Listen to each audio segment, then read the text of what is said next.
Have you ever heard about contronyms? I bet you haven't.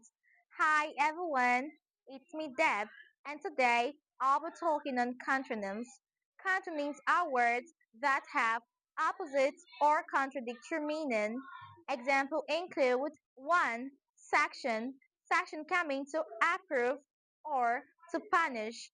2. Trim, trim can mean to cut down or to decorate. 3. Screen.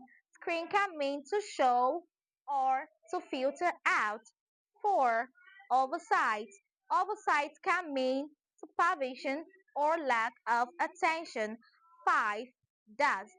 Dust can mean to remove or to sprinkle on. Do not forget to like, comment, share, and also cite examples using any of the country names I have listed above. See you in the next class. Bye.